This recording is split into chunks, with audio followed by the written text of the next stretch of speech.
What's going on in America today? Why are we over our heads in debt? Why can't the politicians bring debt under control? Why are so many people, often both parents now, working at low-paying, dead-end jobs and still making do with less? What's the future of the American economy and way of life? Why does the government tell us inflation is low when the buying power of our paychecks is declining at an alarming rate? Only a generation ago, bread was a quarter, and you could get a new car for $19.95. The problem is that since 1864, we've had a debt-based banking system. All our money is based on government debt. We cannot extinguish government debt without extinguishing our money supply. That's why talk of paying off the national debt without reforming our banking system is an impossibility. That's why the solution does not lie in discussing the size of the national debt, rather it lies in reforming our banking system. This is the Federal Reserve headquarters in Washington. It sits on this very impressive address, right on Constitution Avenue, right across from the Lincoln Memorial. But is it federal? Is it really part of the United States government? Well, what we're about to show you is that there's nothing federal about the Federal Reserve, and there are no reserves. The name is a deception created back before the Federal Reserve Act was passed in 1913 to make Americans think that America's central bank operates in the public interest.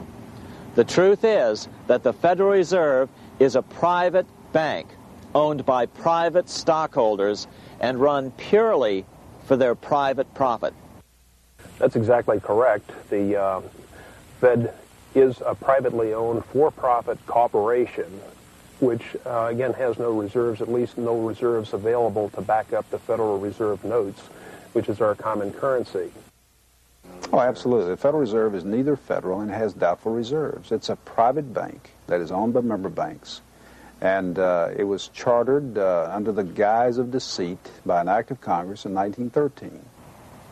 If there's still any doubt whether the Federal Reserve is a part of the U.S. government, check your local telephone book. In most cities, it is not listed in the blue government pages. It is listed in the business white pages right next to Federal Express, another private company. But more directly, U.S. courts have ruled time and time again that the Fed is a private corporation. Why can't Congress do something about the Fed?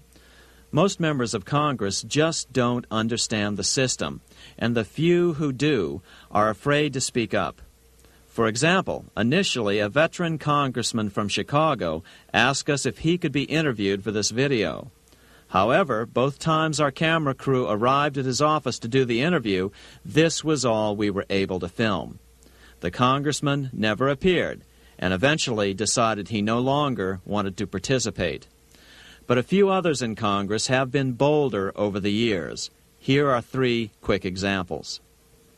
In 1923, Representative Charles A. Lindbergh, a Republican from Minnesota, and father of the famed aviator Lucky Lindy, put it this way: the financial system has been turned over to the Federal Reserve Board.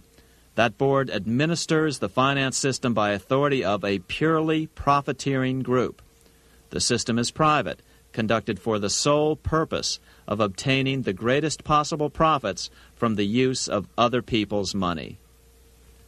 One of the most outspoken critics in Congress of the Fed was the former chairman of the House Banking and Currency Committee during the Great Depression years.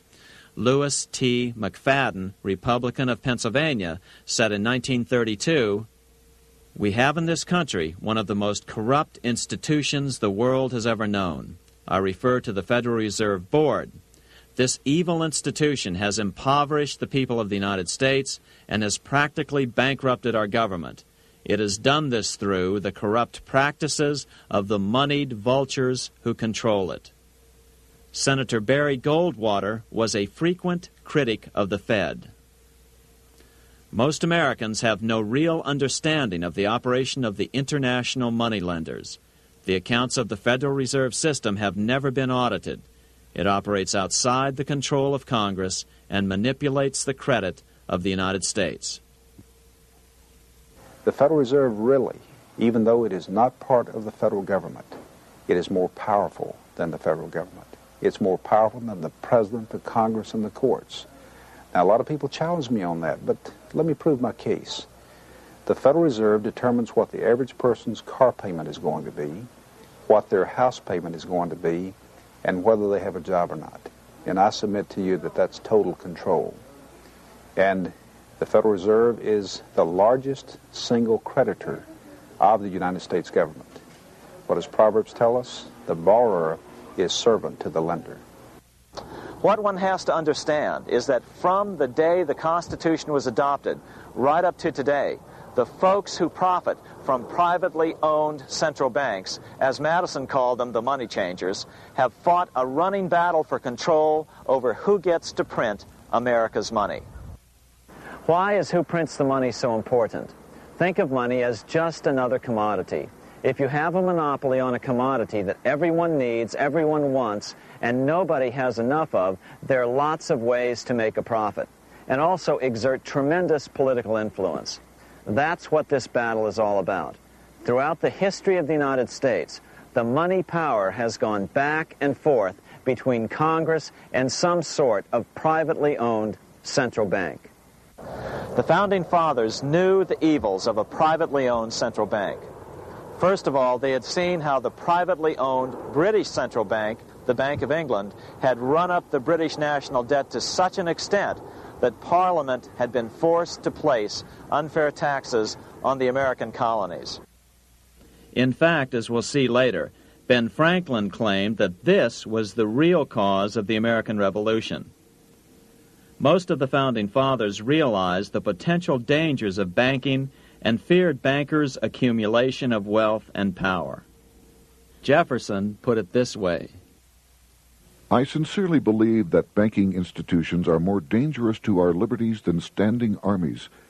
The issuing power should be taken from the banks and restored to the people to whom it properly belongs. That succinct statement of Jefferson is, in fact, the solution to all our economic problems today. It bears repeating. The issuing power should be taken from the banks and restored to the people to whom it properly belongs. James Madison, the main author of the Constitution, agreed. Interestingly, he called those behind the central bank scheme money changers. Madison strongly criticized their actions. History records that the money changers have used every form of abuse, intrigue, deceit, and violent means possible to maintain their control over governments by controlling money and its issuance. The battle over who gets to issue our money has been the pivotal issue throughout the history of the United States. Wars are fought over it, depressions are caused to acquire it. Yet after World War I, this battle was rarely mentioned in newspapers or history books. Why? By World War I, the money changers, with their dominant wealth, had seized control of most of the nation's press. Throughout U.S. history, this battle over who gets the power to issue our money has raged.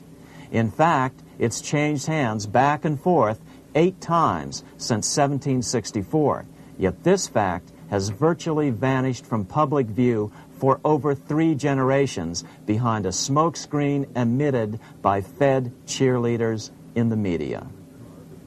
Until we stop talking about deficits and government spending and start talking about who controls how much money we have, it's all just a big shell game, a complete and utter deception. It won't matter if you pass an ironclad amendment to the Constitution mandating a balanced budget. Our situation is only going to get worse until we root out the cause at its source. What's the solution for our national problem? First of all, education. That's what this video presentation is all about.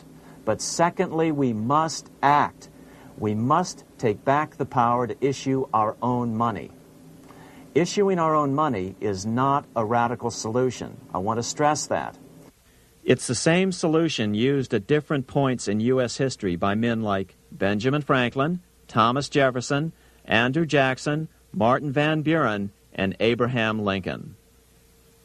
So, to sum it up, in 1913, Congress gave an independent central bank, deceptively named the Federal Reserve, a monopoly over issuing America's money, and the debt generated by this quasi-private corporation is what is killing the American economy.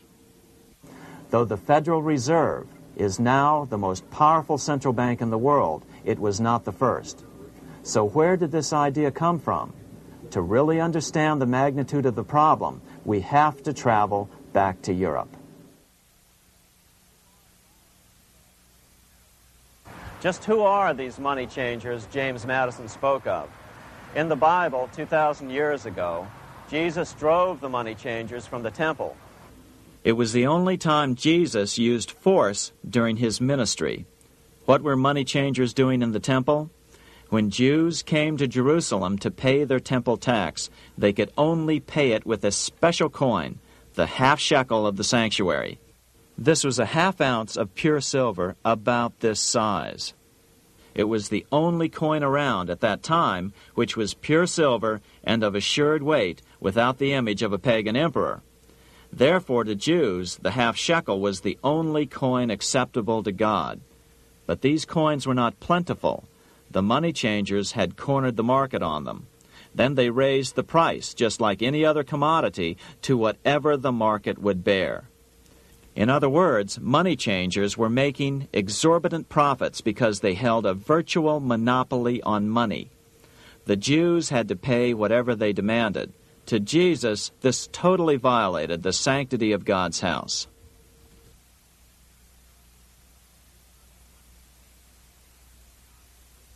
But the money-changing scam did not originate in Jesus' day. 200 years before Christ, Rome was having trouble with money changers. 2 early Roman emperors had tried to diminish the power of the money changers by reforming usury laws and limiting land ownership to 500 acres. They were both assassinated. In 48 B.C., Julius Caesar took back the power to coin money from the money changers and minted coins for the benefit of all. With this new, plentiful supply of money, he built great public works projects. By making money plentiful, Caesar won the love of the common man. But the money changers hated him. Some believe this was an important factor in Caesar's assassination. One thing is for sure, with the death of Caesar came the demise of plentiful money in Rome. Taxes increased, as did corruption. Just as in the case of America today, usury and debased coin became the rule. Eventually, the Roman money supply was reduced by 90%. As a result, the common people lost their lands and their homes, just as is about to happen soon in America. With the demise of plentiful money, the masses lost confidence in the Roman government and refused to support it. Rome plunged into the gloom of the Dark Ages.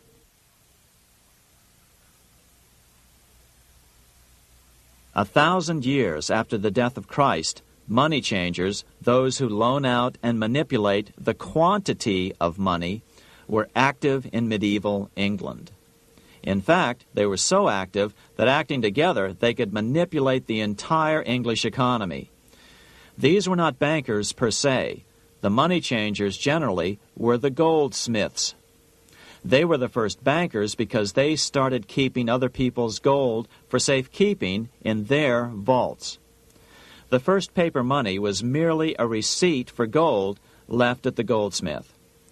Paper money caught on because it was more convenient than carrying around a lot of heavy gold and silver coins.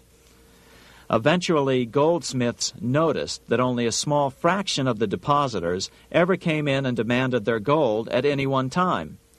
Goldsmiths started cheating on the system. They discovered that they could print more money than they had gold, and usually no one would be the wiser. Then they could loan out this extra money and collect interest on it. This was the birth of fractional reserve banking. That is, loaning out many times more money than you have assets on deposit. So, if $1,000 in gold were deposited with them, they could loan out about $10,000 in paper money and draw interest payments on it, and no one would ever discover the deception. By this means, goldsmiths gradually accumulated more and more wealth and used this wealth to accumulate more and more gold. Today, this practice of loaning out more money than there are reserves is known as fractional reserve banking. Every bank in the United States is allowed to loan out at least 10 times more money than they actually have. That's why they get rich on charging, let's say, 8% interest. It's not really 8% per year, which is their income. It's 80%. That's why bank buildings are always the largest in town. But does that mean that all interest or all banking should be illegal? Hardly. In the Middle Ages, canon law, the law of the Catholic Church, forbade charging interest on loans. This concept followed the teachings of Aristotle and St. Thomas Aquinas. They taught that the purpose of money was to serve the members of society, to facilitate the exchange of goods needed to lead a virtuous life. Interest, in their belief, hindered this purpose by putting an unnecessary burden on the use of money. In other words, interest was contrary to reason and justice. Reflecting church law in the Middle Ages, Europe forbade charging interest on loans and made it a crime called usury. As commerce grew, and therefore opportunities for investment arose in the late Middle Ages, it came to be recognized that to loan money had a cost for the lender, both in risk and in lost opportunity. So some charges were allowed, but not interest per se. But all moralists, no matter what religion, condemn fraud, oppression of the poor, and injustice as clearly immoral. As we will see, fractional reserve lending is rooted in a fraud, results in widespread poverty, and reduces the value of everyone else's money. The ancient goldsmiths discovered that extra profits could be made by rowing the economy between easy money and tight money. When they made money easier to borrow, then the amount of money in circulation expanded. Money was plentiful. People took out more loans to expand their businesses.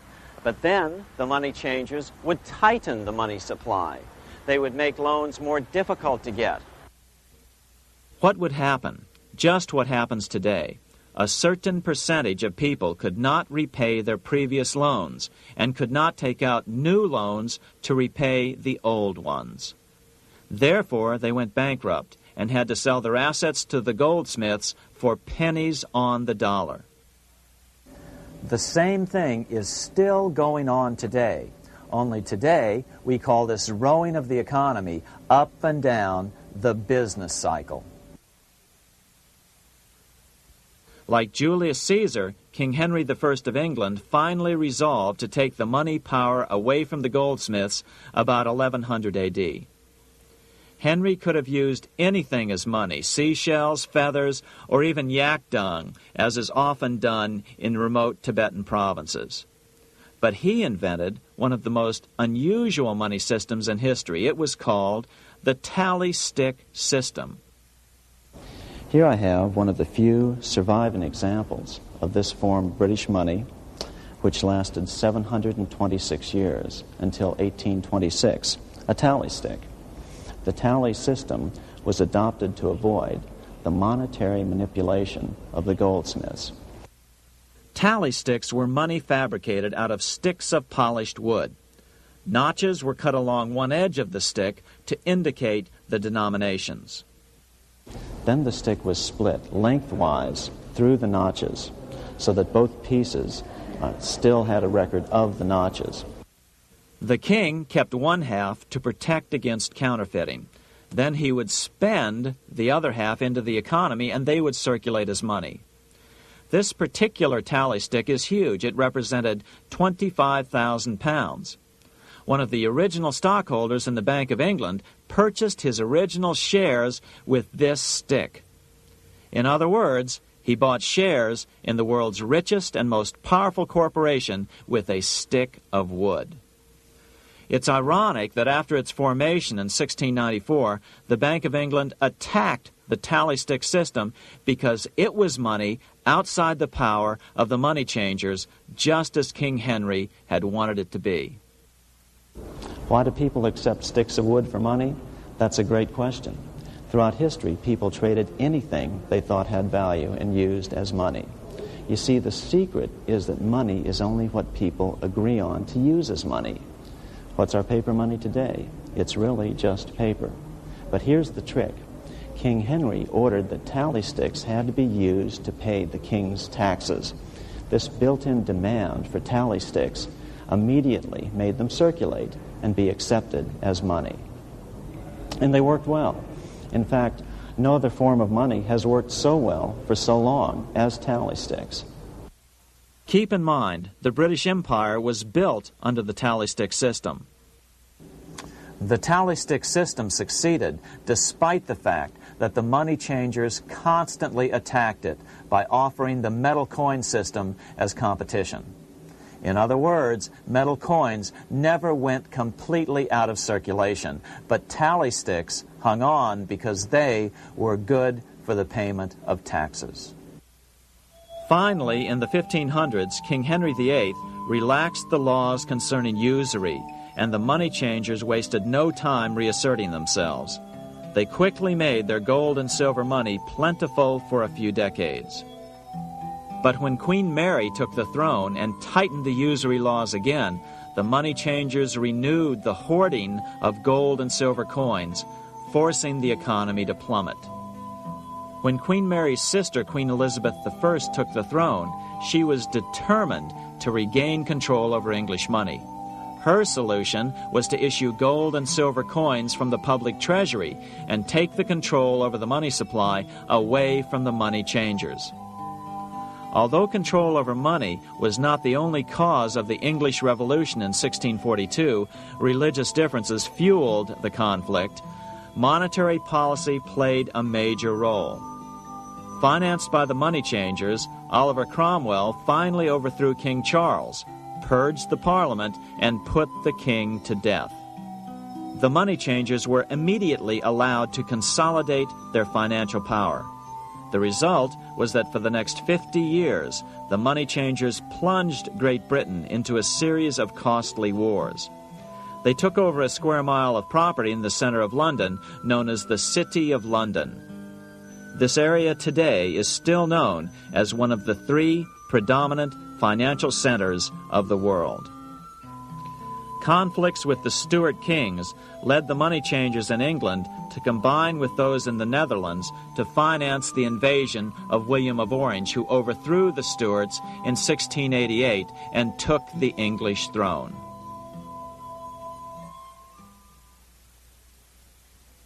By the end of the 1600s, England was in financial ruin. 50 years of more or less continuous wars with France and Holland had exhausted her. Frantic government officials met with the money changers to beg for the loans necessary to pursue their political purposes. The price was high: a government-sanctioned, privately owned bank which could issue money created out of nothing. It was to be the modern world's first privately owned central bank, the Bank of England. Although it was deceptively called the Bank of England to make the general population think it was part of the government, it was not. Like any other private corporation, the Bank of England sold shares to get started. The investors, whose names were never revealed, were supposed to put up £1.25 million British pounds in gold coin to buy their shares in the bank, but only £750,000 was ever received. Despite that, the bank was duly chartered in 1694 and started out in the business of loaning out several times the money it supposedly had in reserves, all at interest. In exchange, the new bank would loan British politicians as much of the new currency as they wanted, as long as they secured the debt by direct taxation of the British people. So, legalization of the Bank of England amounted to nothing less than legal counterfeiting of a national currency for private gain. Unfortunately, nearly every nation now has a privately controlled central bank using the Bank of England as the basic model. Such is the power of these central banks that they soon take total control over a nation's economy. It soon amounts to nothing but a plutocracy, rule by the rich. It would be like putting control of the army in the hands of the mafia. The danger of tyranny would be extreme. Yes, we need central banks. No, we do not need them in private hands.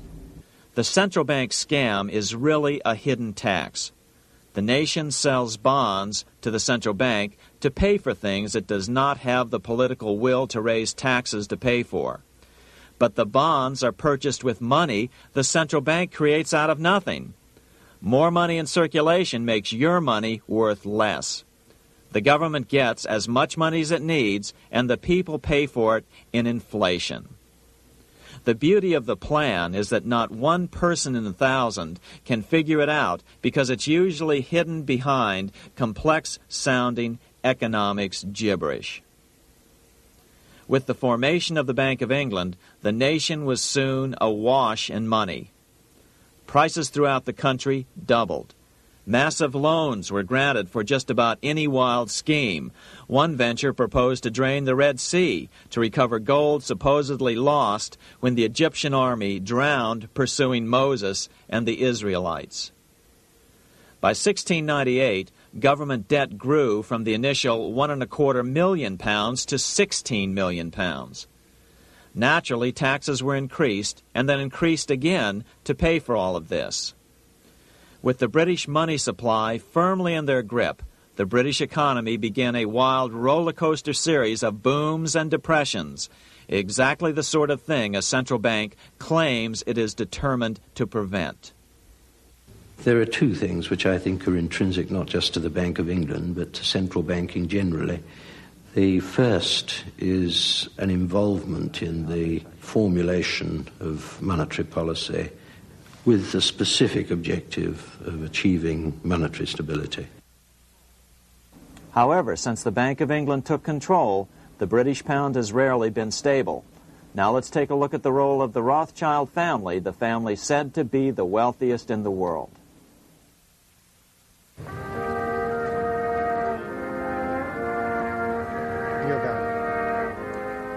This is Frankfurt, Germany. 50 years after the Bank of England opened its doors, a goldsmith named Amschel Moses Bauer opened a coin shop, a counting house, in 1743. And over the door he placed a sign depicting a Roman eagle on a red shield. The shop became known as the Red Shield Firm, or in German, Rothschild. When his son, Amschel Meyer Bauer, inherited the business, he decided to change his name to Rothschild. Amschel soon learned that loaning money to governments and kings was more profitable than loaning to private individuals.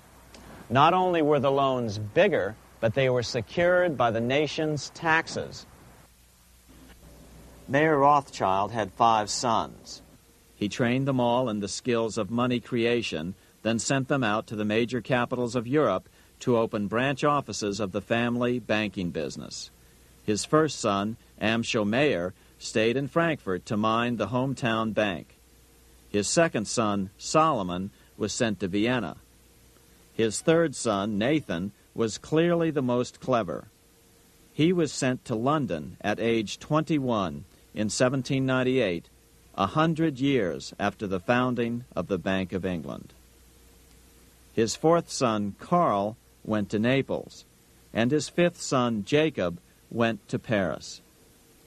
In 1785, Mayer Amschel moved his entire family to this larger house, a 5-story dwelling he shared with the Schiff family. This house was known as the Green Shield. The Rothschilds and the Schiffs would play a central role in the rest of European financial history and in that of the United States.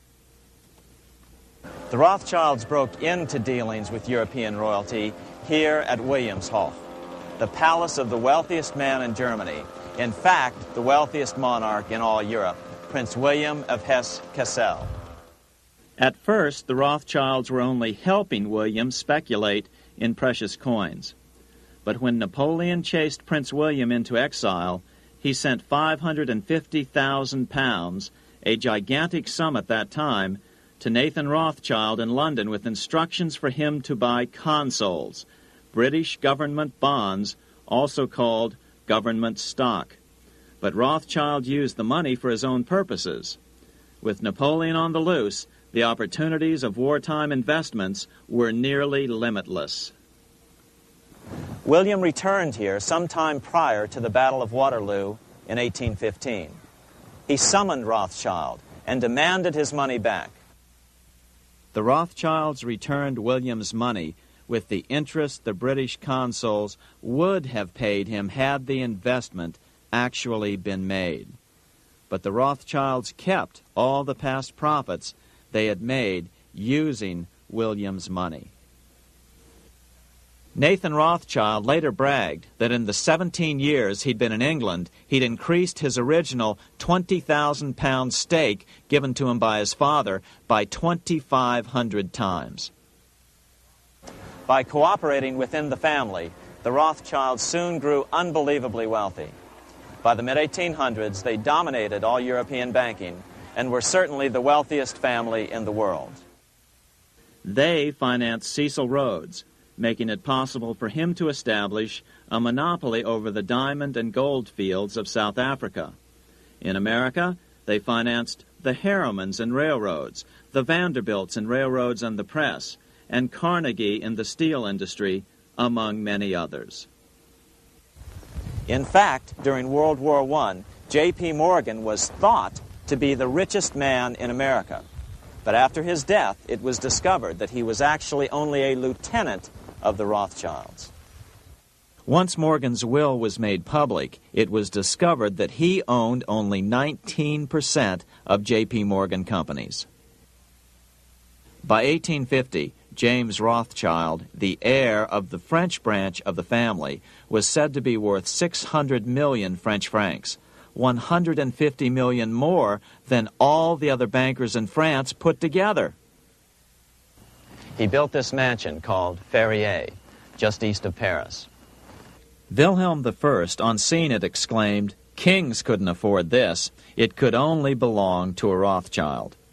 Another 19th century French commentator put it this way: "There is but one power in Europe, and that is Rothschild." There is no evidence that their predominant standing in European or world finance has changed. Now let's take a look at the results the Bank of England had produced on the British economy and how that later was the root cause of the American Revolution.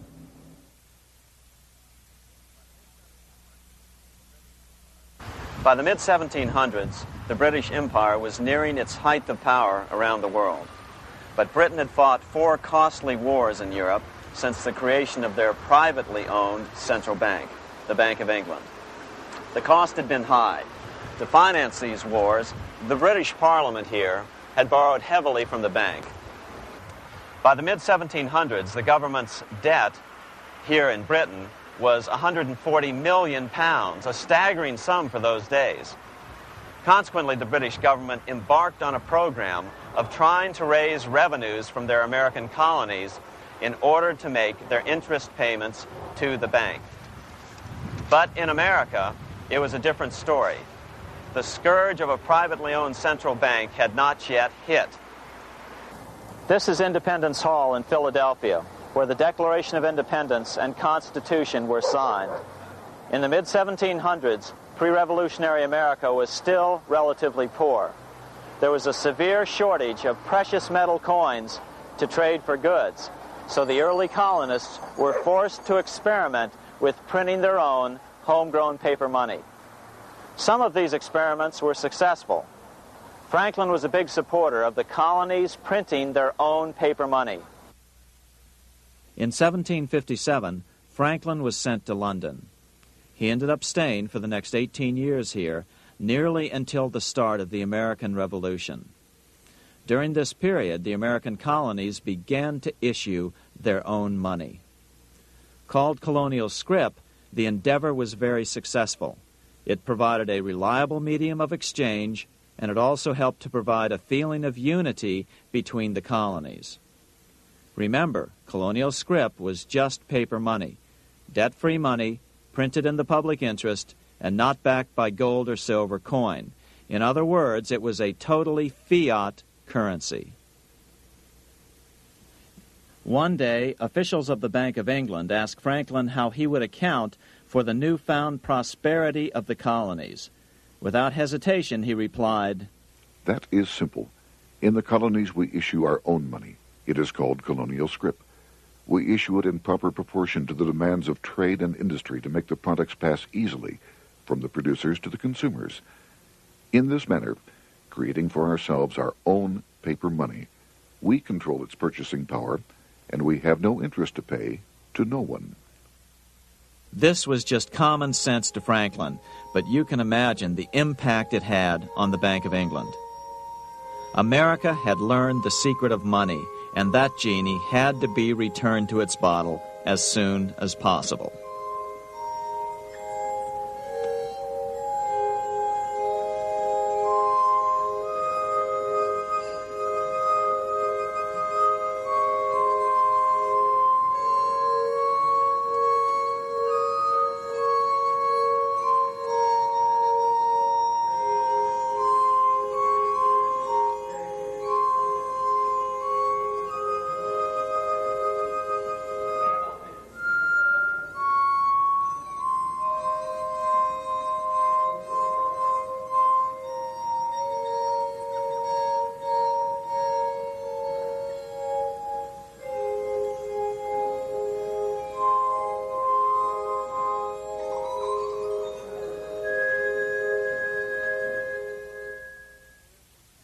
As a result, Parliament hurriedly passed the Currency Act of 1764. This prohibited colonial officials from issuing their own money and ordered them to pay all future taxes in gold or silver coins. In other words, it forced the colonies on a gold or silver standard. For those who still believe that a gold standard is the answer for America's current monetary problems, look what happened to America after that. Writing in his autobiography, Franklin said, "In 1 year, the conditions were so reversed that the era of prosperity ended and a depression set in to such an extent that the streets of the colonies were filled with unemployed." Franklin claims that this was even the basic cause for the American Revolution. As Franklin put it in his autobiography, The colonies would gladly have borne a little tax on tea and other matters had it not been that England took away from the colonies their money, which created unemployment and dissatisfaction. The inability of the colonists to get the power to issue their own money permanently out of the hands of George III and the international bankers was the prime reason for the Revolutionary War. By the time the first shots were fired in Lexington, Massachusetts, on April 19, 1775, the colonies had been drained of gold and silver coin by British taxation. As a result, the Continental government had no choice but to print money to finance the war. At the start of the Revolution, the U.S. money supply stood at $12 million. By the end of the war, it was nearly $500 million. As a result, the currency was virtually worthless.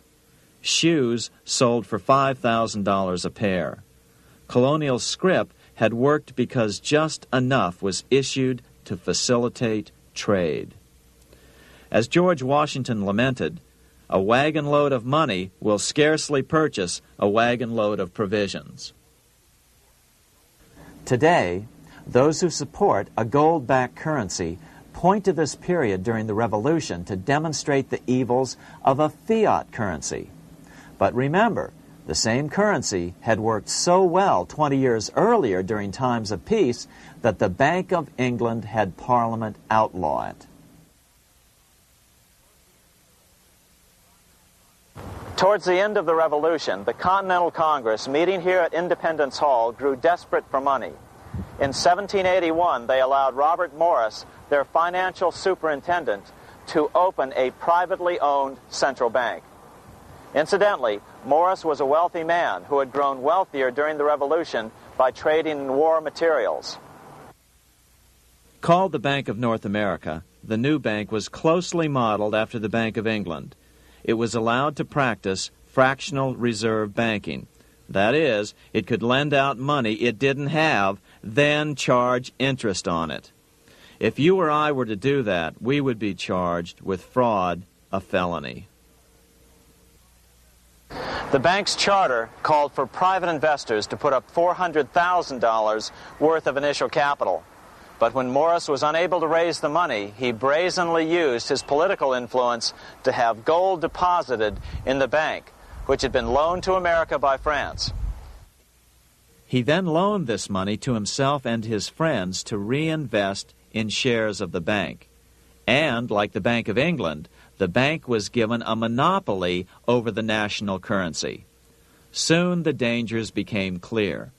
The value of American currency continued to plummet. So, 4 years later, in 1785, the bank's charter was not renewed.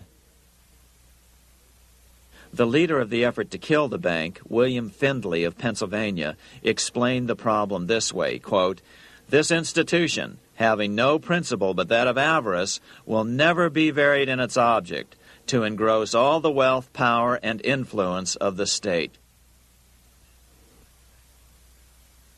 The men behind the Bank of North America, Alexander Hamilton, Robert Morris, and the bank's president, Thomas Whiling, did not give up.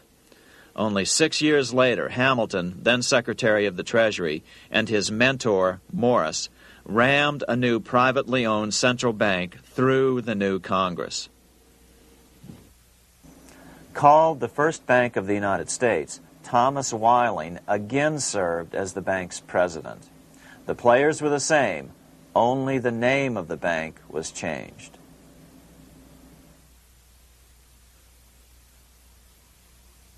In 1787, colonial leaders assembled in Philadelphia to replace the ailing Articles of Confederation.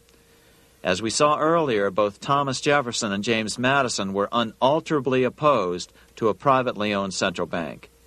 They had seen the problems caused by the Bank of England. They wanted nothing of it. As Jefferson later put it, "If the American people ever allow private banks to control the issue of their currency, first by inflation, then by deflation, the banks and the corporations which grow up around them will deprive the people of all property until their children wake up homeless on the continent their fathers conquered." during the debate over the future monetary system, another one of the founding fathers, Gouverneur Morris, castigated the motivations of the owners of the Bank of North America. Gouverneur Morris headed the committee that wrote the final draft of the Constitution. Morris knew the motivations of the bank well. Along with his old boss, Robert Morris, Gouverneur Morris and Alexander Hamilton were the ones who had presented the original plan for the Bank of North America to the Continental Congress in the last year of the Revolution. In a letter he wrote to James Madison on July 2nd, 1787, Gouverneur Morris revealed what was really going on. "The rich will strive to establish their dominion and enslave the rest. They always did. They always will. They will have the same effect here as elsewhere if we do not, by the power of government, keep them in their proper spheres." Despite the defection of Gouverneur Morris from the ranks of the bank, Hamilton, Robert Morris, Thomas Whiling, and their European backers were not about to give up. They convinced the bulk of the delegates to the Constitutional Convention to not give Congress the power to issue paper money. Most of the delegates were still reeling from the wild inflation of the paper currency during the Revolution. They had forgotten how well colonial scrip had worked before the war. But the Bank of England had not. The money changers could not stand to have America printing her own money again. So the Constitution is silent on the matter. This grievous defect left the door wide open for the money changers, just as they had planned.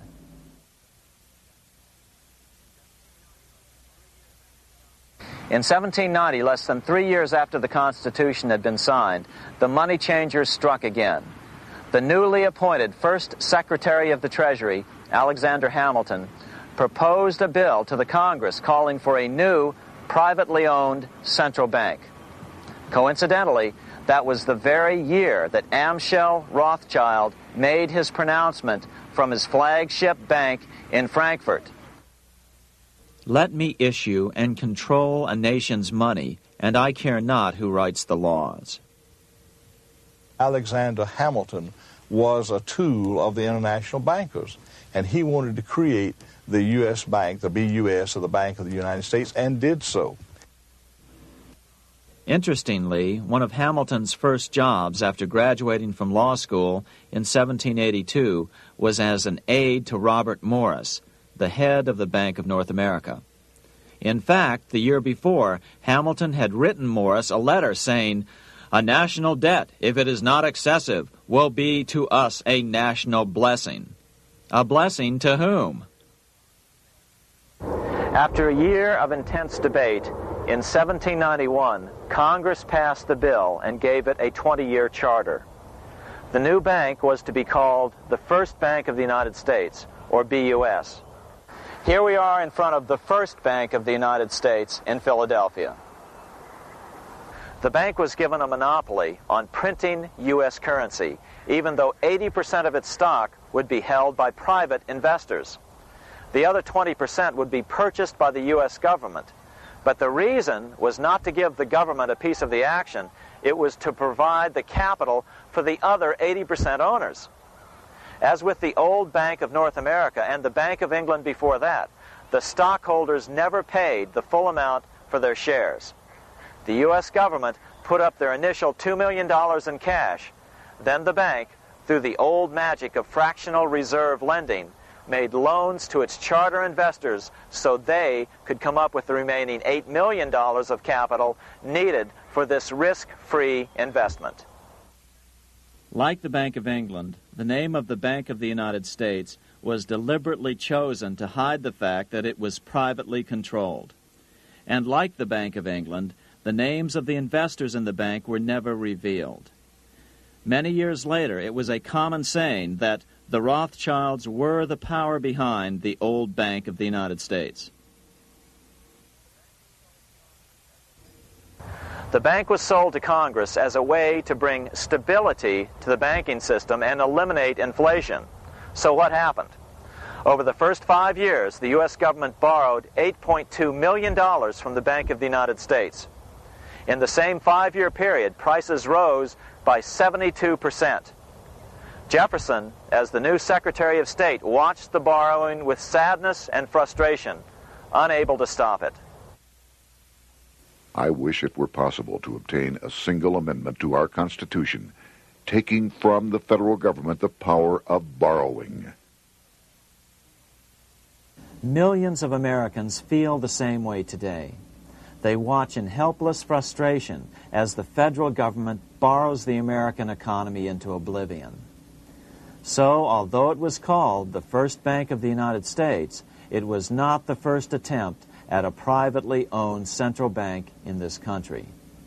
As with the Bank of North America, the government put up most of the cash to get this private bank going, then the bankers loaned the money to each other to buy the remaining stock in the bank. It was a scam, plain and simple, and they wouldn't be able to get away with it for long.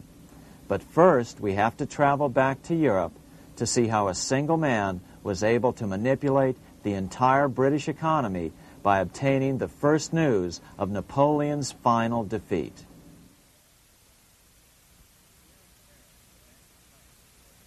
Here in Paris, the Bank of France was organized in 1800, just like the Bank of England. But Napoleon decided France had to break free of debt, and he never trusted the Bank of France. He declared that when a government is dependent upon bankers for money, the bankers, not the leaders of the government, are in control. The hand that gives is above the hand that takes. Money has no motherland. Financiers are without patriotism and without decency. Their sole object is gain. Back in America, unexpected help was about to arrive. In 1800, Thomas Jefferson narrowly defeated John Adams to become the third president of the United States. By 1803, Jefferson and Napoleon had struck a deal.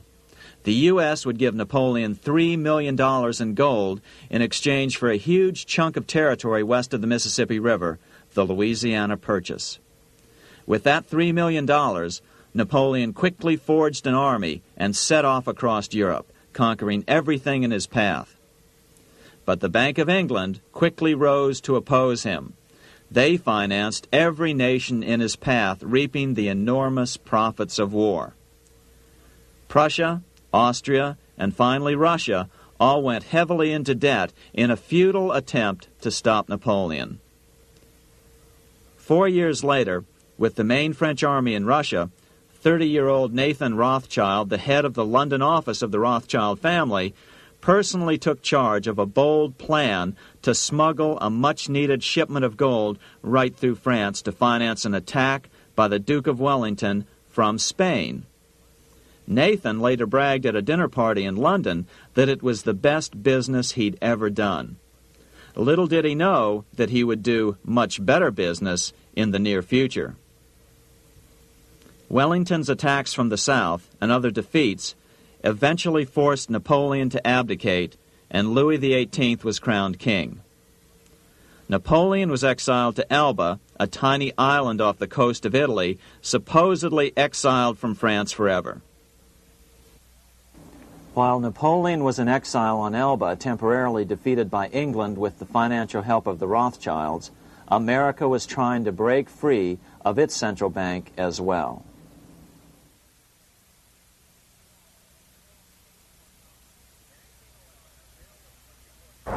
In 1811, a bill was put before Congress to renew the charter of the Bank of the United States.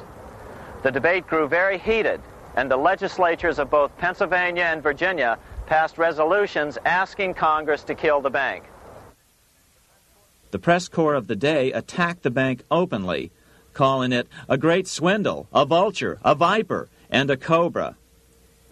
Oh, to have an independent press once again in America. A congressman named P.B. Porter attacked the bank from the floor of Congress, saying if the bank's charter was renewed, Congress, quote, will have planted in the bosom of this Constitution a viper, which one day or another will sting the liberties of this country to the heart, close quote. Prospects didn't look that good for the bank. Some writers have even claimed that Nathan Rothschild warned that the United States would find itself involved in a most disastrous war if the bank's charter were not renewed.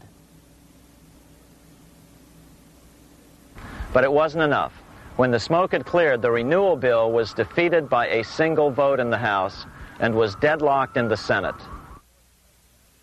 By now, America's fourth president, James Madison, was in the White House. Remember, Madison was a staunch opponent of the bank. His vice president, George Clinton, broke a tie in the Senate and sent the bank into oblivion. Within 5 months, England attacked the U.S., and the War of 1812 was on. But the British were still busy fighting Napoleon, and so the War of 1812 ended in a draw in 1814. Though the money changers were temporarily down, they were far from out. It would take them only another 2 years to bring back their bank bigger and stronger than ever.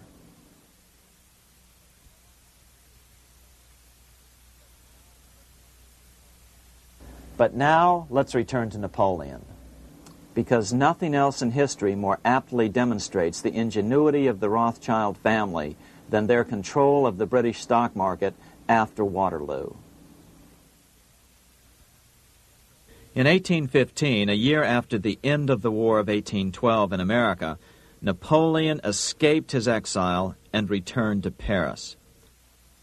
French troops were sent out to capture him, but such was his charisma that the soldiers rallied around their old leader and hailed him as their emperor once again.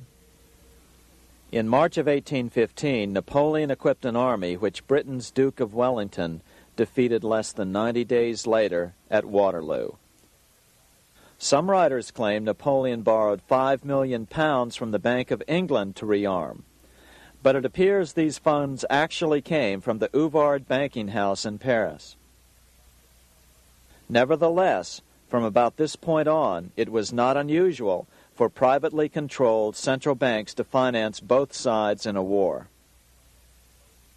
Why would a central bank finance opposing sides in a war?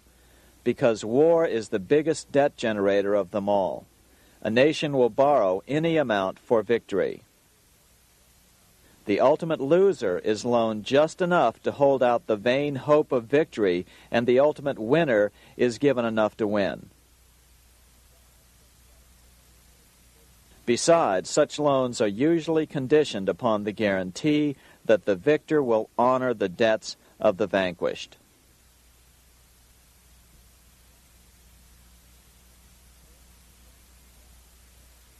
This is the Waterloo battlefield about 200 miles northeast of Paris in what today is Belgium. Here Napoleon suffered his final defeat, but not before thousands of French and Englishmen gave their lives on a steamy summer day in July of 1815. Right over there, on June 18, 1815, 74,000 French troops met 67,000 troops from Britain and other European nations. The outcome was certainly in doubt. In fact, had Napoleon attacked a few hours earlier, he would probably have won the battle. But no matter who won or lost, back in London, Nathan Rothschild planned to use the opportunity to try to seize control over the British stock and bond market and possibly even the Bank of England. Rothschild stationed a trusted agent, a man named Rothworth, on the north side of the battlefield, closer to the English Channel. Once the battle had been decided, Rothworth took off for the Channel. He delivered the news to Nathan Rothschild a full 24 hours before Wellington's own courier. Rothschild hurried to the stock market and took up his usual position in front of an ancient pillar. All eyes were on him. The Rothschilds had a legendary communications network. If Wellington had been defeated and Napoleon was loose on the continent again, Britain's financial situation would become grave indeed. Rothschild looked saddened. He stood there motionless, eyes downcast. Then suddenly he began selling. Other nervous investors saw that Rothschild was selling. It could only mean one thing. Napoleon must have won, Wellington must have lost. The market plummeted. Soon everyone was selling their consols, their British government bonds, and prices dropped sharply. But then Rothschild started secretly buying up the consols through his agents for only a fraction of their worth hours before. Myths, legends, you say? 100 years later, the New York Times ran a story which said that Nathan's grandson had attempted to secure a court order to suppress a book with this stock market story in it. The Rothschild family claimed the story was untrue and libelous, but the court denied the Rothschilds' request and ordered the family to pay all court costs. What's even more interesting about this story is that some authors claim that the day after the Battle of Waterloo, in a matter of hours, Nathan Rothschild came to dominate not only the bond market, but the Bank of England as well. Whether or not the Rothschild family seized control of the Bank of England, the first privately owned central bank in a major European nation and the wealthiest, one thing is certain. By the mid-1800s, the Rothschilds were the richest family in the world, bar none. They dominated the new government bond markets and branched into other banks and industrial concerns. In fact, the rest of the 19th century was known as the Age of the Rothschilds. Despite this overwhelming wealth, the family has generally cultivated an aura of invisibility. Although the family controls scores of industrial, commercial, mining, and tourist corporations, only a handful bear the Rothschild name. By the end of the 19th century, one expert estimated that the Rothschild family controlled half the wealth of the world. Whatever the extent of their vast wealth, it is reasonable to assume that their percentage of the world's wealth has increased since then. But since the turn of the century, the Rothschilds have cultivated the notion that their power has somehow waned even as their wealth increases.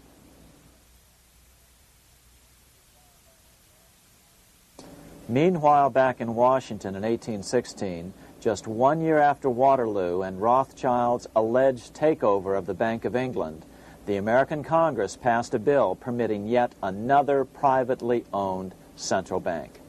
This bank was called the Second Bank of the United States. The new bank's charter was a copy of the previous bank's. The U.S. government would own 20% of the shares of the bank. Of course, the federal share was paid by the Treasury up front into the bank's coffers. Then, through the magic of fractional reserve lending, it was transformed into loans to private investors who then bought the remaining 80% of the shares. Just as before, the primary stockholders remained a secret. But it is known that the largest block of shares, about 1/3 of the total, were sold to foreigners.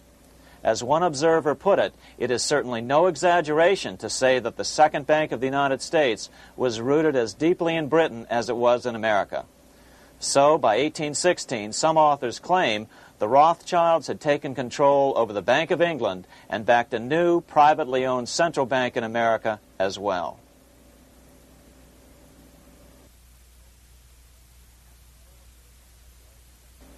After 12 years of manipulations of the U.S. economy on the part of the Second Bank of the U.S., the American people had had just about enough. Opponents of the bank nominated a dignified senator from Tennessee, Andrew Jackson, the hero of the Battle of New Orleans, to run for president. This is his home, the Hermitage.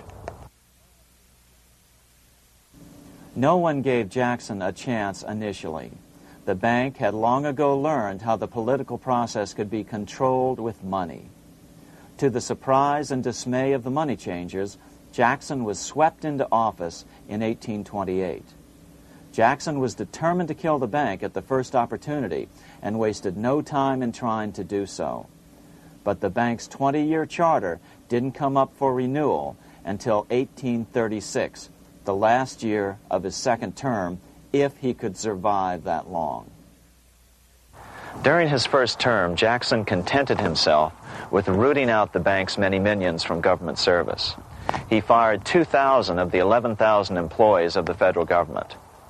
In 1832, with his re-election approaching, the bank struck an early blow, hoping Jackson would not want to stir up controversy. They asked Congress to pass a renewal bill 4 years early. Naturally, Congress complied, then sent it to the president for signing. But Jackson weighed in with both feet. Old Hickory, never a coward, vetoed the bill.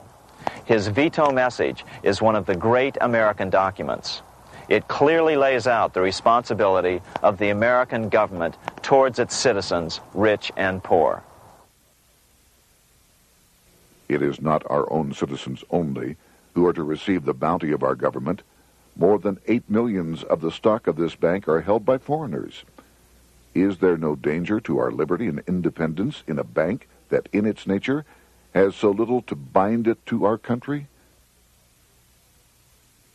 Controlling our currency, receiving our public monies, and holding thousands of our citizens' independence would be more formidable and dangerous than a military power of the enemy.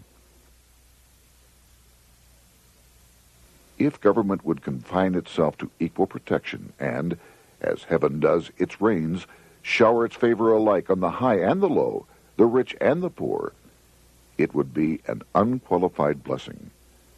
In the act before me, there seems to be a wide and unnecessary departure from these just principles. Later that year, in July 1832, Congress was unable to override Jackson's veto. Now Jackson had to stand for re-election. Jackson took his argument directly to the people. For the first time in U.S. history, Jackson took his presidential campaign on the road. Before then, presidential candidates stayed at home and looked presidential. His campaign slogan was "Jackson and no bank." The National Republican Party ran Senator Henry Clay against Jackson. Despite the fact that the bankers poured over $3 million into Clay's campaign, Jackson was reelected by a landslide in November of 1832. Despite his presidential victory, Jackson knew the battle was only beginning. "The hydra of corruption is only scotched, not dead," said the newly elected president.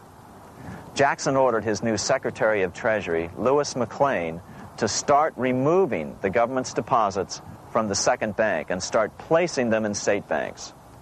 But McLean refused to do so. Jackson fired him and appointed William J. Duane as the new Secretary of the Treasury. Duane also refused to comply with the president's requests, and so Jackson fired him as well and then appointed Roger B. Taney to the office. Taney did withdraw government funds from the bank starting on October 1st, 1833. Jackson was jubilant. "I have it chained. I'm ready with screws to draw every tooth and then the stumps." But the bank was not yet done fighting. Its head, Nicholas Biddle, used his influence to get the Senate to reject Taney's nomination. Then, in a rare show of arrogance, Biddle threatened to cause a depression if the bank was not rechartered. This worthy president thinks that because he has scalped Indians and imprisoned judges, he is to have his way with the bank. He is mistaken. Next, in an unbelievable fit of honesty for a central banker, Biddle admitted that the bank was going to make money scarce to force Congress to restore the bank. Nothing but widespread suffering will produce any effect on Congress. Our only safety is in pursuing a steady course of firm restriction, and I have no doubt that such a course will ultimately lead to restoration of the currency and the recharter of the bank. What a stunning revelation. Here was the pure truth, revealed with shocking clarity. Biddle intended to use the money contraction power of the bank to cause a massive depression until America gave in. Unfortunately, this has happened time and time again throughout U.S. history and is about to happen again in today's world. Nicholas Biddle made good on his threat. The bank sharply contracted the money supply by calling in old loans and refusing to extend new ones. A financial panic ensued, followed by a deep depression. Naturally, Biddle blamed Jackson for the crash, saying that it was caused by the withdrawal of federal funds from the bank. Unfortunately, his plan worked well. Wages and prices sagged. Unemployment soared along with business bankruptcies. The nation quickly went into an uproar. Newspaper editors blasted Jackson in editorials. The bank threatened to withhold payments, which then could be made directly to key politicians for their support. Within only months, Congress assembled in what was called the panic session. 6 months after he had withdrawn funds from the bank, Jackson was officially censured by a resolution which passed the Senate by a vote of 26 to 20.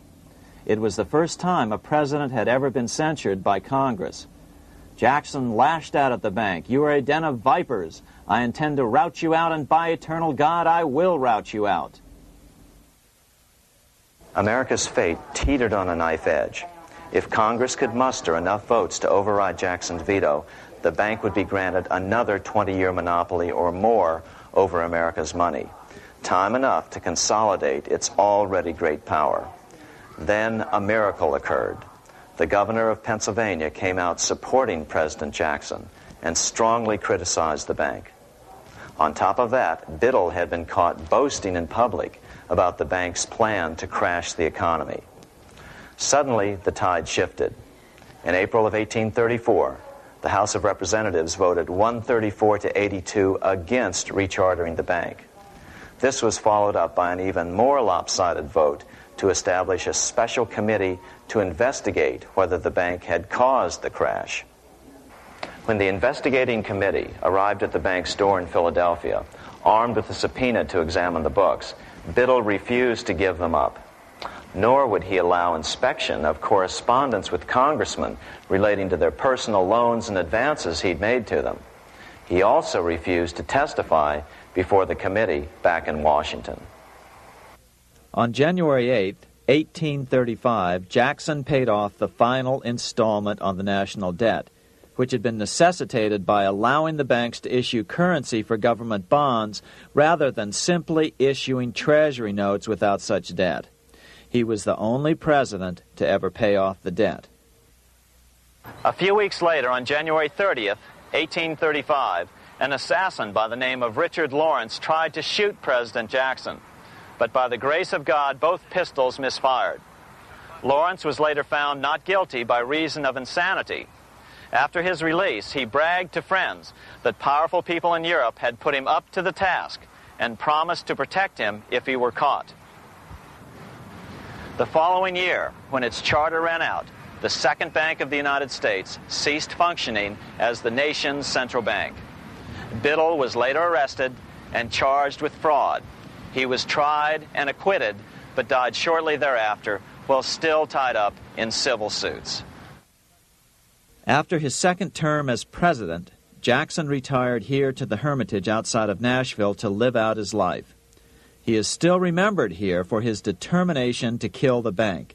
In fact, he killed it so well that it took the money changers 77 years to undo the damage. When asked what his most important accomplishment had been, Jackson replied, "I killed the bank." Unfortunately, even Jackson failed to grasp the entire picture and its root cause. Although Jackson had killed the central bank, the most insidious weapon of the money changers, fractional reserve banking, remained in use by the numerous state-chartered banks. This fueled economic instability in the years before the Civil War. Still, the central bankers were out, and as a result, America thrived as it expanded westward. During this time, the principal money changers struggled to regain their lost centralized power, but to no avail. Then, finally, they reverted to the old central bankers' formula: war to create debt and dependency. If they couldn't get their central bank any other way, America could be brought to its knees by plunging it into a civil war, just as they had done in 1812 after the first Bank of the United States was not rechartered. 1 month after the inauguration of Abraham Lincoln, the first shots of the American Civil War were fired here at Fort Sumter, South Carolina, on April 12, 1861. Certainly slavery was a cause for the Civil War, but not the primary cause. Lincoln knew that the economy of the South depended upon slavery, and so before the Civil War, he had no intention of eliminating it. Lincoln had put it this way in his inaugural address only 1 month earlier. I have no purpose, directly or indirectly, to interfere with the institution of slavery in the states where it now exists. I believe I have no lawful right to do so, and I have no inclination to do so.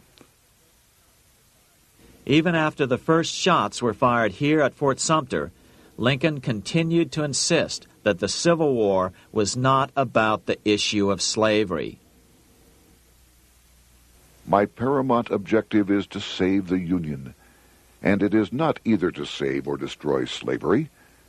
If I could save the Union without freeing any slave, I would do it. So what was the Civil War all about? There were many factors at play.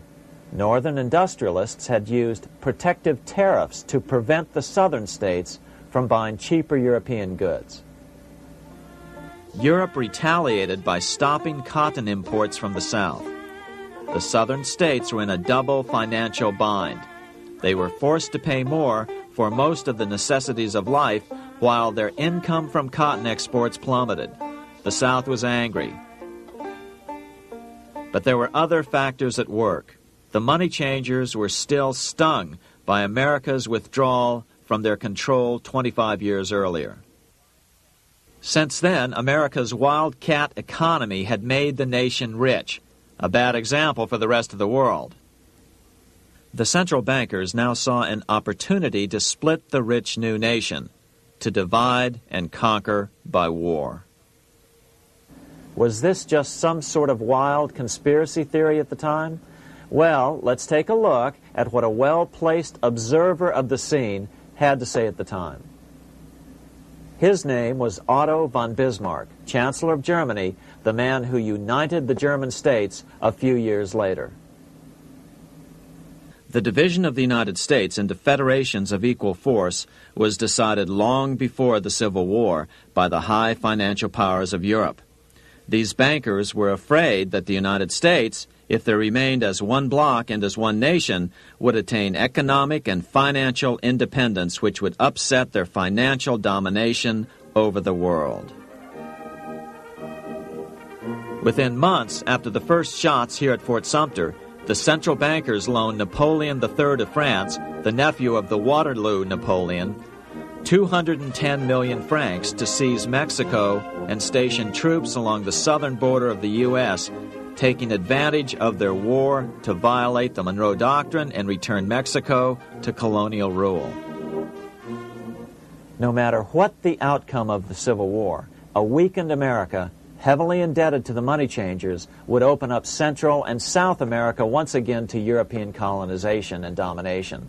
The very thing America's Monroe Doctrine had forbade in 1823. At the same time, Great Britain moved 11,000 troops into Canada and positioned them menacingly along America's northern border. The British fleet went to war alert should their quick intervention be called for. Lincoln knew he was in a double bind. That's why he agonized over the fate of the Union. There was a lot more to it than just differences between the North and the South. That's why his emphasis was always on union and not merely the defeat of the South. But Lincoln needed money to win. In 1861, Lincoln and his Secretary of Treasury, Salmon P. Chase, went to New York to apply for the necessary loans.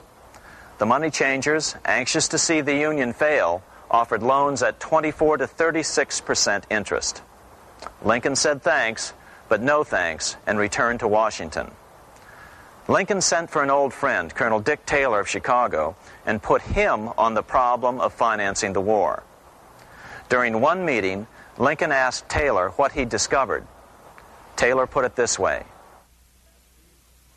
Why, Lincoln, that is easy. Just get Congress to pass a bill authorizing the printing of full legal tender Treasury notes, and pay your soldiers with them, and go ahead and win your war with them also. When Lincoln asked if the people of the United States would accept the notes, Taylor said, "The people, or anyone else, will not have any choice in the matter if you make them full legal tender. They will have the full sanction of the government and be just as good as any money, as Congress is given that express right by the Constitution." So that's exactly what Lincoln did. In 1862-63, he printed up $450 million worth of the new bills. In order to distinguish them from other banknotes in circulation, he printed them in green ink on the back side. That's why the notes were called greenbacks. With this new money, Lincoln paid the troops and bought their supplies. During the course of the war, nearly $450 million worth of greenbacks were printed at no interest to the federal government. Lincoln understood who was really pulling the strings and what was at stake for the American people. This is how he explained his rationale. The government should create, issue, and circulate all the currency and credit needed to satisfy the spending power of the government and the buying power of consumers. The privilege of creating and issuing money is not only the supreme prerogative of government, but it is the government's greatest creative opportunity. By the adoption of these principles, the taxpayers will be saved immense sums of interest. Money will cease to be master and become the servant of humanity. A truly incredible editorial in the London Times explained the central bankers' attitude towards Lincoln's greenbacks. If this mischievous financial policy, which has its origins in North America, shall become indurated down to a fixture, then That government will furnish its own money without cost. It will pay off debts and be without debt. It will have all the money necessary to carry on its commerce. It will become prosperous without precedent in the history of the world. The brains and wealth of all countries will go to North America. That country must be destroyed, or it will destroy every monarchy on the globe. The scheme was effective, so effective that the next year, 1863, with Federal and Confederate troops beginning to mass for the decisive battle of the Civil War, and the Treasury in need of further congressional authority to issue more greenbacks, Lincoln allowed the bankers to push through the National Bank Act. These new national banks would operate under a virtual tax-free status and collectively had the exclusive monopoly power to create the new form of money, banknotes. Though greenbacks continued to circulate, their numbers were not increased. But most importantly, from this point on, the entire U.S. money supply would be created out of debt by bankers buying U.S. government bonds and issuing them for reserves for banknotes. As historian John Kenneth Galbraith explained it, in numerous years following the war, the federal government ran a heavy surplus. It could not, however, pay off its debt, retire its securities, because to do so meant there would be no bonds to back the national banknotes. To pay off the debt was to destroy the money supply. Later in 1863, Lincoln got some unexpected help from Tsar Alexander II of Russia. The Tsar, like Bismarck in Germany, knew what the international money changers were up to and had steadfastly refused to let them set up a central bank in Russia. If America survived and was able to remain out of their clutches, the Tsar's position would remain secure. If the bankers were successful at dividing America and giving the pieces back to Great Britain and France, both nations under control of their central banks, eventually they would threaten Russia again. So the Tsar gave orders that if either England or France actively intervened and gave aid to the South, Russia would consider such action as a declaration of war. He did the same with part of his Pacific Fleet and sent them to port in San Francisco. Lincoln was reelected the next year, 1864. Had he lived, he would surely have killed the national bank's money monopoly extracted from him during the war. On November 21, 1864, he wrote a friend the following: The money power preys upon the nation in times of peace and conspires against it in times of adversity. It is more despotic than monarchy, more insolent than autocracy, more selfish than bureaucracy. Shortly before Lincoln was murdered, his former Secretary of Treasury, Salmon P. Chase, bemoaned his role in helping secure the passage of the National Banking Act only 1 year earlier. My agency in promoting the passage of the National Banking Act was the greatest financial mistake in my life. It has built up a monopoly which affects every interest in the country. On April 14, 1865, 41 days after his second inauguration and just 5 days after Lee surrendered to Grant at Appomattox, Lincoln was shot by John Wilkes Booth at Ford's Theater. Bismarck, Chancellor of Germany, lamented the death of Abraham Lincoln. The death of Lincoln was a disaster for Christendom. There was no man in the United States great enough to wear his boots. I fear that foreign bankers, with their craftiness and tortuous tricks, will entirely corrupt the exuberant riches of America and use it systematically to corrupt modern civilization. They will not hesitate to plunge the whole of Christendom into wars and chaos in order that the earth should become their inheritance. Bismarck well understood the money changers' plan. Allegations that international bankers were responsible for Lincoln's assassination surfaced in Canada 70 years later in 1934. Gerald G. McGeer, a popular and well-respected Canadian attorney, revealed this stunning charge in a 5-hour speech before the Canadian House of Commons, blasting Canada's debt-based money system. Remember, it was 1934, the height of the Great Depression, which was ravaging Canada as well. McGeer had obtained evidence deleted from the public record, provided to him by Secret Service agents at the trial of John Wilkes Booth, after Booth's death. McGeer said it showed that Booth was a mercenary working for the international bankers. According to an article in the Vancouver Sun of May 2nd, 1934, Abraham Lincoln, the martyred emancipator of the slaves, was assassinated through the machinations of a group representative of the international bankers who feared the United States president's national credit ambitions. There was only one group in the world at that time who had any reason to desire the death of Lincoln. They were the men opposed to his national currency program and who had fought him throughout the whole Civil War on his policy of greenback currency. Interestingly, McGeer claimed that Lincoln was assassinated not only because international bankers wanted to reestablish a central bank in America, but because they also wanted to base America's currency on gold. Gold they controlled. In other words, put America on a gold standard. Lincoln had done just the opposite by issuing U.S. notes, greenbacks, which were based purely on the good faith and credit of the United States.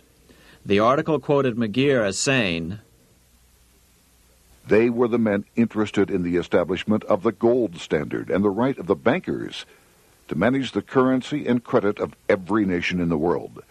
With Lincoln out of the way, they were able to proceed with that plan and did proceed with it in the United States. Within 8 years after Lincoln's assassination, silver was demonetized and the gold standard money system set up in the United States." Not since Lincoln has the U.S. issued debt-free United States notes. These red-sealed bills, which were issued in 1963, were not a new issue from President Kennedy, but merely the old greenbacks reissued year after year. In another act of folly and ignorance, the 1994 Regal Act actually authorized the replacement of Lincoln's greenbacks with debt-based notes. In other words, greenbacks were in circulation in the United States until 1994. Why was silver bad for the bankers and gold good? Simple.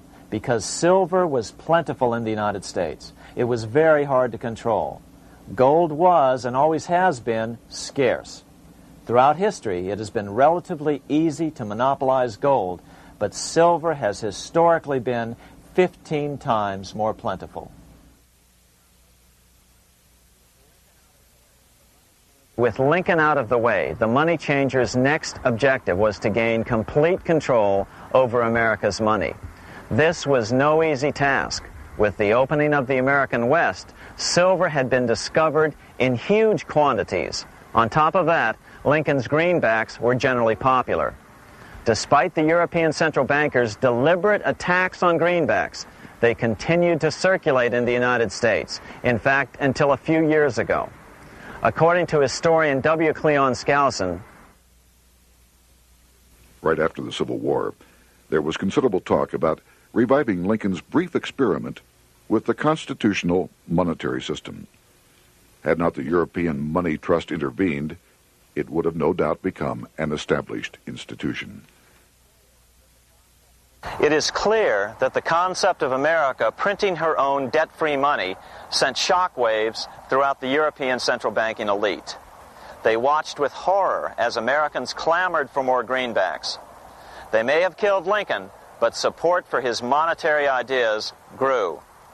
On April 12, 1866, nearly 1 year to the day of Lincoln's assassination, Congress went to work at the bidding of the European central banking interests. It passed the Contraction Act, authorizing the Secretary of the Treasury to begin to retire some of the greenbacks in circulation and thereby contract the money supply. Authors Theodore R. Thorin and Richard F. Warner explained the results of the money contraction in their classic book on the subject, The Truth in Money Book. The hard times which occurred after the Civil War could have been avoided if the greenback legislation had continued as President Lincoln had intended. Instead, there were a series of money panics, what we call recessions, which put pressure on Congress to enact legislation to place the banking system under centralized control. Eventually, the Federal Reserve Act was passed on December 23, 1913. In other words, the money changers wanted two things: the reinstitution of a central bank under their exclusive control, and two, an American currency backed by gold. Their strategy was twofold. First of all, cause a series of panics to try to convince the American people that only centralized control of the money supply could provide economic stability.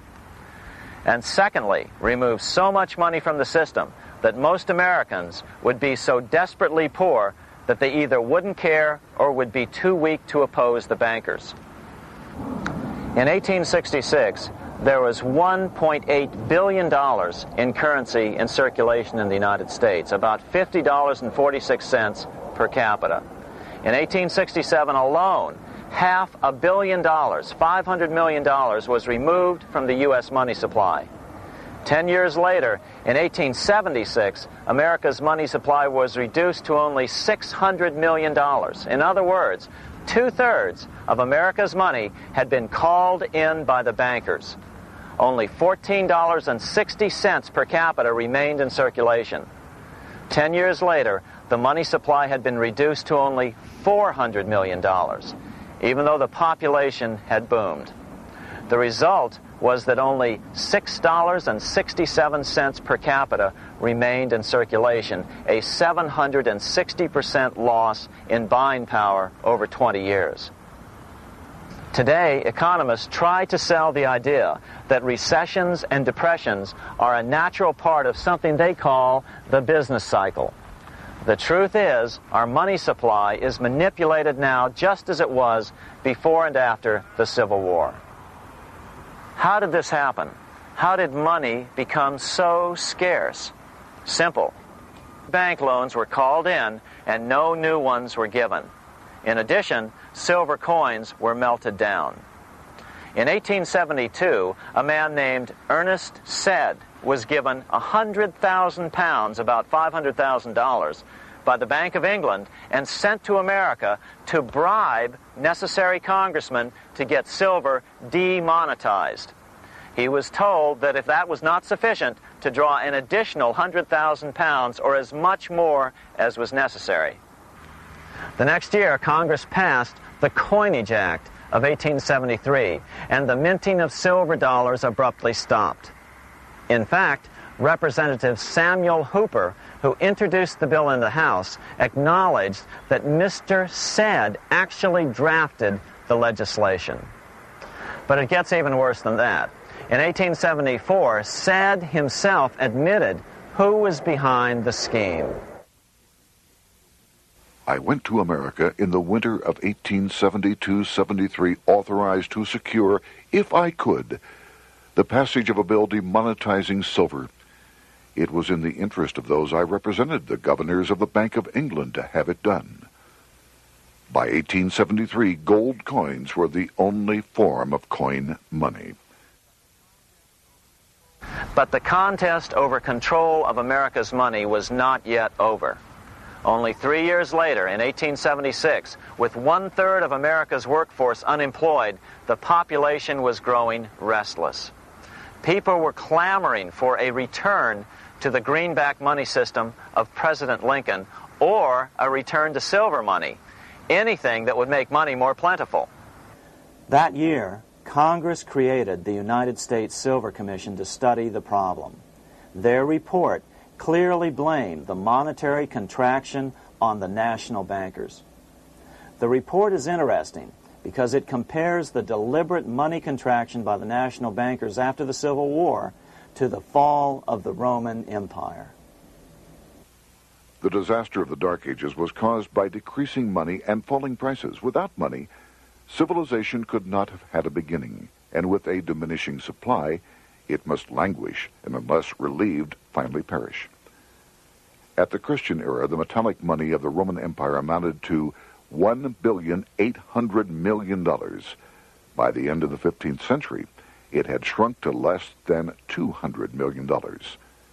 History records no other such disastrous transition as that from the Roman Empire to the Dark Ages.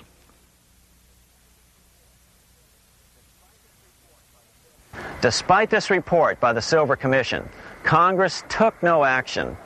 The next year, 1877, riots broke out from Pittsburgh to Chicago. The torches of starving vandals lit up the sky. The bankers huddled to decide what to do. They decided to hang on. Now that they were back in control to a certain extent, they were not about to give it up. At the meeting of the American Bankers Association that year, they urged their membership to do everything in their power to put down the notion of a return to greenbacks. The ABA Secretary, James Buell, authored a letter to the members which blatantly called on the banks to subvert not only Congress, but the press. It is advisable to do all in your power to sustain such prominent daily and weekly newspapers, especially the agricultural and religious press, as will oppose the greenback issue of paper money, and that you will also withhold patronage from all applicants who are not willing to oppose the government issue of money. To repeal the act creating banknotes or to restore to circulation the government issue of money will be to provide the people with money and will therefore seriously affect our individual profits as bankers and lenders.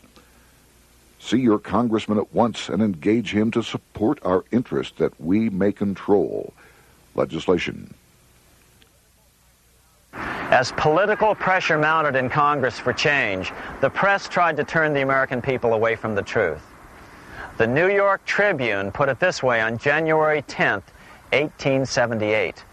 "The capital of the country is organized at last, and we will see whether Congress will dare to fly in its face." But it didn't work entirely. On February 28, 1878, Congress passed the Sherman Law, allowing the minting of a limited number of silver dollars, ending the 5-year hiatus. This did not end gold backing of the currency, however, nor did it completely free silver. Previous to 1873, anyone who brought silver to the U.S. Mint could have it struck into silver dollars free of charge. No longer. But at least some money began to flow back into the economy again. With no further threat to their control, the bankers loosened up on loans, and the post-Civil War depression was finally ended. 3 years later, the American people elected Republican James Garfield president.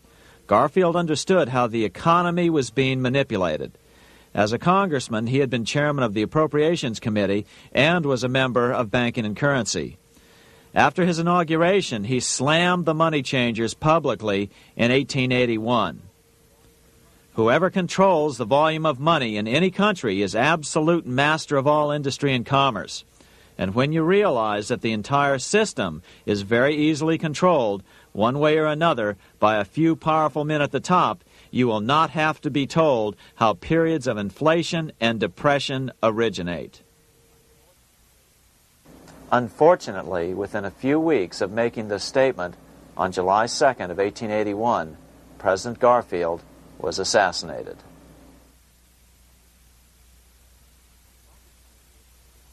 The money changers were gathering strength fast. They began a periodic fleecing of the flock, as they called it, by creating economic booms followed by further depressions so they could buy up thousands of homes and farms for pennies on the dollar. In 1891, the money changers prepared to take the American economy down again, and their methods and motives were laid out with shocking clarity in a memo sent out by the American Bankers Association, the ABA, an organization in which most bankers were members. Notice that this memo called for bankers to create a depression on a certain date 3 years in the future. According to the congressional record, here's how it read in part. On September 1st, 1894, we will not renew our loans under any consideration. On September 1st, we will demand our money. We will foreclose and become mortgagees in possession.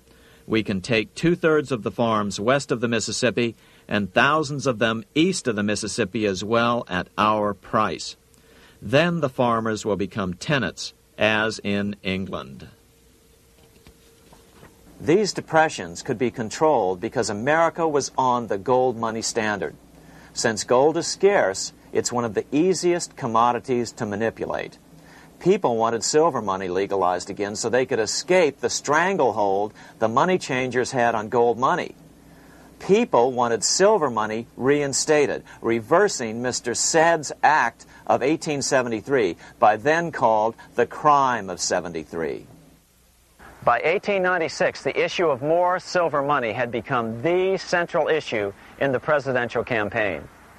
William Jennings Bryan, a senator from Nebraska, ran for president as a Democrat on the free silver issue. At the Democratic National Convention in Chicago, he made an emotional speech which won him the nomination entitled Crown of Thorns and Cross of Gold. Though Bryan was only 36 years old at the time, this speech is widely regarded as the most famous oration ever made before a political convention. In the dramatic conclusion, Bryan said, "We will answer their demand for a gold standard by saying to them, you shall not press down upon the brow of labor this crown of thorns. You shall not crucify mankind upon a cross of gold." The bankers lavishly supported the Republican candidate, William McKinley, who favored the gold standard. The resulting contest was amongst the most fiercely contested presidential races in American history. Bryan made over 600 speeches in 27 states. The McKinley campaign got manufacturers and industrialists to inform their employees that if Bryan were elected, all factories and plants would close and there would be no work. The ruse succeeded. McKinley beat Bryan by a small margin. Bryan ran for president again in 1900 and in 1908, but fell short each time. During the 1912 Democratic Convention, Bryan was a powerful figure who helped Woodrow Wilson win the nomination. When Wilson became president, he appointed Bryan as Secretary of State, but Bryan soon became disenchanted with the Wilson administration. Bryan served only 2 years in the Wilson administration before resigning in 1915 over the highly suspicious sinking of the Lusitania, the event which was used to drive America into World War I. Although William Jennings Bryan never gained the presidency, his efforts delayed the money changers for 17 years from attaining their next goal, a new, privately owned central bank for America.